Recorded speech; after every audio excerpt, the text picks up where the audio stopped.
YS Jaganmohan Reddy రాజకీయాల్లో అత్యంత బలంగా ఎదిగిన వ్యక్తి.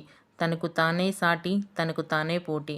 అయితే 1972 డిసెంబర్ 12న జమ్మలమడుగు మిషన్ హాస్పిటల్లో ఆయన జన్మించారు. పులివెందులలో ఆయన కుటుంబం నివాసం ఉండేది. అయితే చిన్ననాటి నుండే అందరినీ ఆకర్షించే శక్తి, వ్యక్తిత్వ బలం ఆయనకి చిన్ననాటి నుండే అలవాటు పడ్డాయి. అయితే తన తండ్రికి చేదోడు వాదోడుగా ఉండే వైఎస్ జగన్ తన తండ్రి మరణానంతరం పూర్తిస్థాయి రాజకీయాల్లోకి రంగప్రవేశం చేశారు. తను తలపెట్టిన ఓదార్పు యాత్రకు అనుమతి ఇవ్వని కారణంగా, అలాగే సెంట్రల్లో పవర్లో ఉన్న కాంగ్రెస్ పార్టీతో విభేదాల కారణంగా 2010 నవంబర్ 29న కడప లోక్సభ సభ్యత్వానికి, కాంగ్రెస్ పార్టీ సభ్యత్వానికి రాజీనామా చేశారు. ఆయన తల్లి విజయమ్మ గారు కూడా పులివెందుల అసెంబ్లీ నియోజకవర్గానికి రాజీనామా చేసి పార్టీకి కూడా రాజీనామా చేశారు. అయితే జగన్ గారు ఎక్కువ టైం తీసుకోకుండా వెంటనే 45 రోజుల్లోపు కొత్త పార్టీని 2010 డిసెంబర్ 7న పులివెందుల నుండి అతను ప్రకటించారు.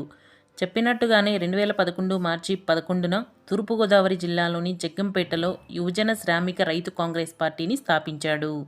ఆ తర్వాత ఉప ఎన్నికలకు వెళ్లిన తమ పార్టీ దాదాపు అన్ని స్థానాలను అత్యంత భారీ మెజారిటీతో గెలిపించుకుంది.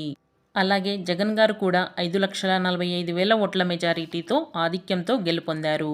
అప్పటికీ జీవితంలో ఎన్నో అనుకోని ఒడిదుడుకులను చూసిన ఆయన 2012 మే 27న అక్రమాస్తుల ఆరోపణలపై జగన్ గారిని సిబిఐ అరెస్టు చేసింది.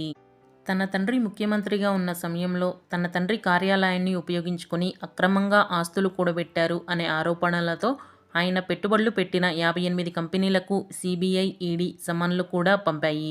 అయితే విచారణ కొనసాగుతుండగా అతని జ్యుడిషియల్ కస్టడీని పదే పదే పొడిగించారు. భారత సుప్రీంకోర్టు 2013 సంవత్సరంలో అతనికి బెయిల్ పిటిషన్ను కొట్టివేసింది. అయితే మొదటి నుంచి విచారణ వెనుక రాజకీయ కుట్రకోణం దాగి ఉంది అని కుటుంబ సభ్యులు, పార్టీ నాయకులు, కార్యకర్తలు ఆరోపిస్తూ వచ్చారు. జైలులో ఉండగా తెలంగాణ ఏర్పాటును కూడా వ్యతిరేకించి 125 గంటల నిరాహార దీక్ష కూడా చేశారు. 16 నెలల పాటు చెంచల్గూడ జైలులో ఉన్న జగన్ గారు 2013 సెప్టెంబర్న నాంపల్లి కోర్టు షరతులతో కూడిన బెయిల్ను మంజూరు చేసింది.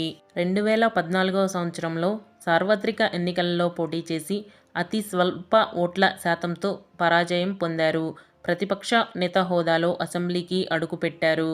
అయితే 2017 సంవత్సరం నవంబర్ 6న కడప జిల్లాలోని ఇడుపులపాయ నుండి 3,000 కిలోమీటర్ల పాదయాత్రకి శ్రీకారం చుట్టారు. 430 రోజుల్లో రాష్ట్రవ్యాప్తంగా పాదయాత్ర చేసి 2019లో జరిగిన సార్వత్రిక ఎన్నికలలో 175 శాసనసభ స్థానాలకు గాను 151 స్థానాలు రికార్డు స్థాయిలో గెలిచి ఆంధ్రప్రదేశ్ రెండవ ముఖ్యమంత్రిగా ఎన్నికయ్యారు. అయితే 2023లో జరిగిన ఎన్నికలలో పరాజయం పాలయ్యారు. ఒక వ్యక్తి జీవితంలో ఎన్నో ఒడిదుడుకులు అన్నింటినీ అధిగమించి ముందుకు సాగుతున్న మహానేత, జననేత శ్రీ వైఎస్ జగన్మోహన్ రెడ్డి గారు.